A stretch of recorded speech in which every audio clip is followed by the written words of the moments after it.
If you're gonna hike Mount Kilimanjaro, you've gotta prepare for it. We were one misstep from falling a couple thousand feet. That was the most intense thing I've ever done in my life. Probably the hardest physical thing I've ever done, and I think all of us said it's the hardest physical thing we've ever done. It was all about just overcoming fear, overcoming exhaustion. Snow, hail, fog, everything you don't really want. Unbelievably cold nights, weather, altitude sickness. I mean, anytime you're on the mountain, there's just inherent risks. I'm somebody who loves the outdoors, and with my 60th birthday, I just decided I'm doing Mount Kilimanjaro. It just sounded like such an awesome adventure with an awesome friend, and it was a really big birthday for him. I was like, sure, let's do it.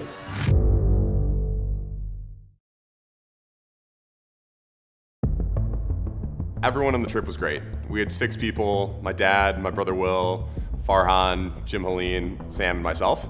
As you prepare for something like that, you have to make sure your mind is in the right place. And the mental part was almost harder as we did more and more research about the potential dangers of the trip. No, I didn't train. Like, if I'm being real, I just went on like the Stairmaster. Went on probably 6 or 7 hikes, but I didn't do a lot of preparation for it. I wish I would have done more. I was going to this thing pretty blind, but yeah, we got to O'Hare, and that's definitely when it hit me that, wow, we are flying to Africa.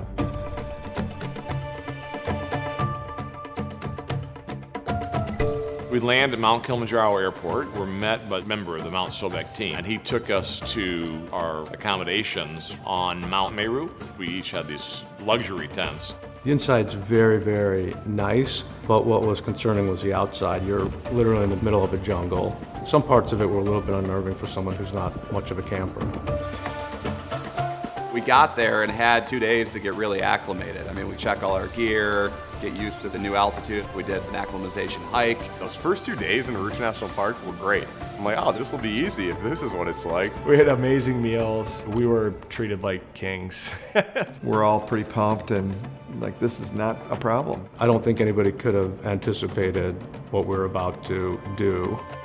That third day is when we really started the Mount Kilimanjaro climb. Leaving Mount Meru National Park on our way to Kili. Yeah, Day baby. 3 of the adventure. A little bumpy. We packed up in the truck and headed to Kilimanjaro. There was a lot of anticipation at that point. I could sense nervousness as well because we didn't know what to expect. I guess like the moment that it became real for me that we were gonna hike the mountain was when we put on our backpacks, you know, and they're heavy, and oh yeah, I have to like use my body. So we start off from the Machambi route, and it's actually a path originally. So again, we're thinking, this isn't too bad. We are on this semi-paved road in this wonderful rainforest, having a good time. The journey was fully begun at that point. Everyone was fresh, feeling pretty good. We were hiking from, I think, about 6,000 to about 10,000 feet. It started to get a little bit colder at that point. I remember feeling like, I'm not sure if I'm prepared for this. I'm like, man, if this is how cold it is at 10,000 feet, I can't imagine what it's gonna be at close to 20. That free and easy feeling on day 1 had dissipated a bit. We are here about to take off to get up to 12,500 feet, about 5 hours of hiking. It's gonna start to get real with the elevation change, but we're very well fed and ready to go. Got some dried fruit, Starburst, essential. Starburst and Skittles. Courtesy of Farhan. We had 3 main guides. M. Chile was our lead guide, and he was great. He was really knowledgeable. He's the man himself from Chile. Super fun. What's not happening? M. Chile was our valiant leader. You could tell that he really cared about you. He was so incredibly upbeat and positive the whole time around. Then there was Tim. His father was a very experienced mountaineer, and so Tim grew up in that kind of environment. And there was Juma. He was the logistics guy. So he kind of like brought up the rest of the crew that was coming with us and coordinated all of them so that they could get to the camps and build the tents for all of us. Support crew was amazing. I would characterize it as an army of Sherpas. I'm embarrassed to say how many people, we probably had 50 or 60 additional people helping us up that mountain, whether it be guys in charge of pumping water, setting up our tents, cooking our food. I mean, it was everything. There is the actual peak that we're attempting to summit January 14th. This is one of the most spectacular places in the world that I've ever been to. We got up to probably 14,000 feet at Lava Tower and had lunch. That's when some of the altitude sickness began, which was one of the main concerns heading into the trip. Hits everybody at some point, some worse than others, and there were moments when all of us really felt horrible. And that's where you just kind of focus and, grind it out. You kind of settle into like your resting state is like just not feeling great. You have to really force yourself to eat food, drink liquids. Be focused on your breathing, keep yourself calm. There's just so many psychological and mental things that are going through your head as the air continues to be less and less and you're getting higher and higher. 15,000 and counting, Juma. Pole, pole. Pole pole is something we'd heard about before the trip, and as anticipated, our guides would use that expression regularly, which means in Swahili, slowly, slowly. If you hike too fast, that ends up resulting in increased risk of altitude sickness. When you're at the lower elevation, you're like, yeah, whatever, that's fine. As you get higher and higher in altitude, that phrase really comes into play.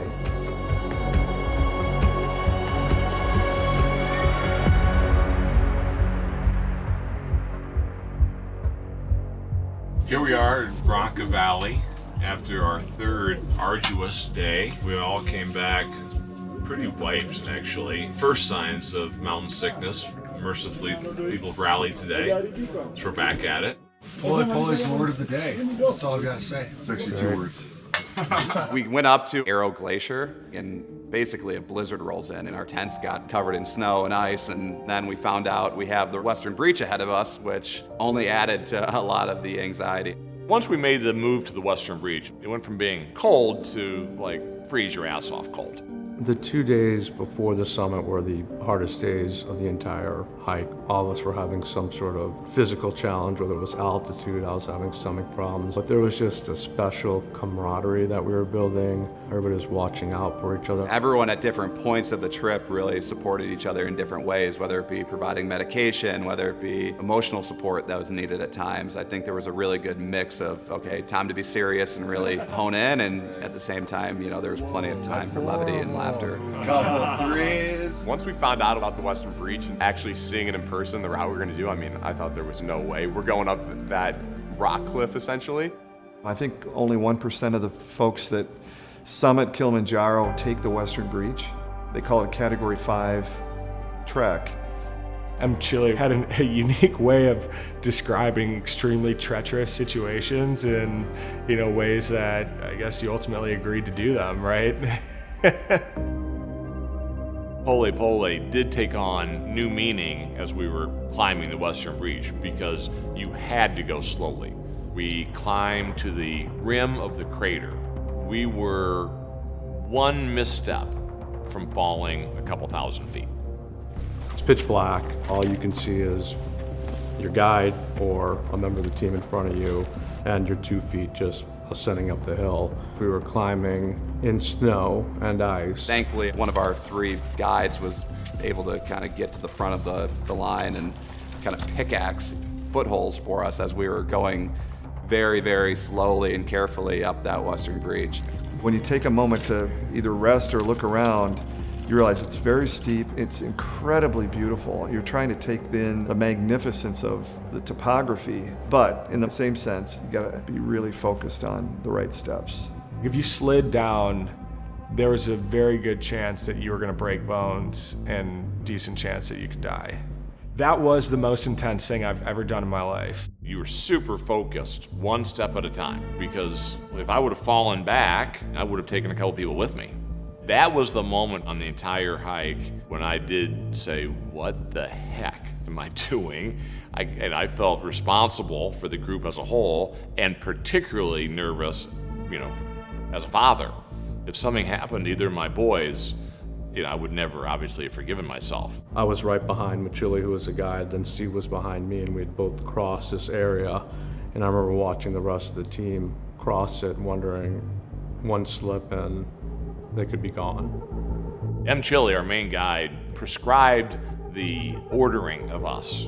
And so my son Will was the last. We got up to the top, and I remember that final push over the rim of the crater where if there's a mishap with that grab between myself and one of our guides, I'm tumbling back down. The last part was probably a 6-foot, pretty steep wall you had to navigate over. And when he got over that crater rim, I was emotional. So I'm like, well, they're gonna be okay. And I look over, and M. Chile is literally, tears are flowing. For him to have been doing this for 20 years and have that level of emotion after making it up to that point, I mean, that was really powerful, and it hit home the magnitude of what we had just accomplished. A cup of tea at 18,000 feet. Made it to the crater rim. Absolute nightmare of a day, but we made it. Almost died about 100 times. We made it. We're at 18,000 feet, and despite the exhaustion, just being in that type of a surrounding with peaks all around you was just beautiful. We're camping at 18,500 feet, which is just crazy. And then the next morning we had a 900-foot climb to the peak. I recognized that the Western Reach was little used, 1% of people. Offsetting that was the fact that we got to sleep at 18,500 feet and get up the next morning and start our summit at 4:30 in the morning. All the other routes, you've got to get up at 12:30 in the morning, so you're hiking for 5.5 hours in the dark. The people in charge were actually a few minutes late getting us up that summit morning. And I'm like, man, if we don't summit, is it really the biggest deal? Maybe we just turn around, and thank goodness that wasn't the case. We're coming up from the western side and coming towards the sun as it's rising. I have a video that was really emotional. We're approaching the summit of Kilimanjaro at sunrise. The highest point in Africa, guys. As we started ascending towards the summit, to me it looked like Dune, because the sun was coming up and you could just see for hundreds and hundreds of miles. One of the scenes that I'll never forget is when we got to the top, you were walking through like ash or like soot, and I started crying. It wasn't so much like a relief, it was just like, what a serene experience that we all get to do together. It was definitely emotional reaching the top. I mean, we got up that final push and to that 19,400 foot mark. It has the altitude, it has some other cool flags and features, and there's a line to take a picture. Luckily, we were first up there. There was lots of hugging and high fives. It was great to see the guides who do it on a monthly basis be so excited. You spend about 10 minutes hanging out on the peak, getting the obligatory pictures, and you head down. People were tired, people had altitude sickness, and it was cold, and we were ready to make our way back down. As we were heading down, I found myself trying to make sense of the experience more holistically, and there were some clear takeaways, if you will. For me, it was the climb, it was the camaraderie, it was working through all the difficulties, the spiritual adventure that I'd been on, what I'd learned about myself, and what I'd learned about the men around me. We made it! I wouldn't have wanted to hike Kili with any other group of people. Our camaraderie and morale was key in getting up to the top of the mountain. I realized I was in the company of some incredible people that were able to do this, and I just felt really lucky. Steve and I, he's a lifelong friend. We've done a lot of traveling together, and to experience the beauty of Kilimanjaro with our kids was remarkable. A job as a parent is to teach your kids grit, and this was just a self-induced opportunity to learn grit. Moving forward, whenever I'm in a difficult situation, this is something I can draw on. I was able to climb Mount Kilimanjaro, and having that in the back of my mind will serve me well for the rest of my life. Life is a long journey for all of us, but it's about taking one step at a time. Not trying to think about what the end state is, but what can you do on a daily basis to make your life more meaningful, to be a better father for me, to be a better husband, to be a better friend.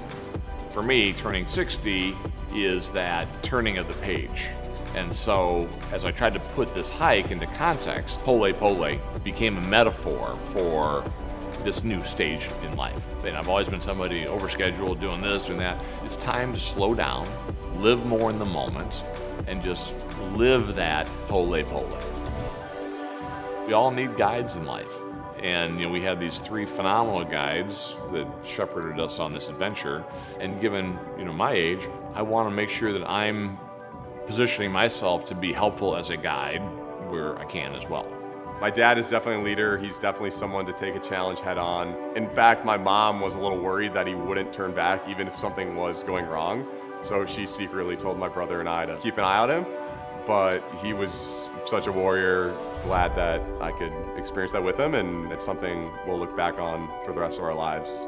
I think when he originally brought up the idea, he wasn't expecting many people at all to want to join him, just given, it would be a 2-week trip and away from family and friends, and something that would be very challenging. You go through a challenge like this and you become closer, absolutely.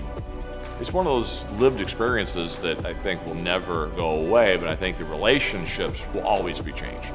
There will be an intimacy that wouldn't have been there without this kind of experience.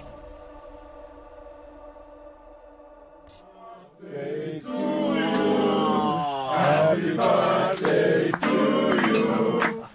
On the last night, we surprised Steve. We worked behind the scenes to get a cake to 10,000 feet. The entire camp came out and we all sang happy birthday to Steve. Happy birthday to you.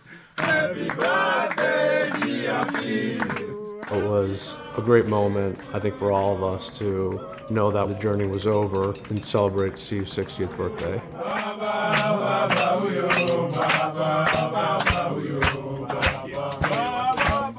Thank you.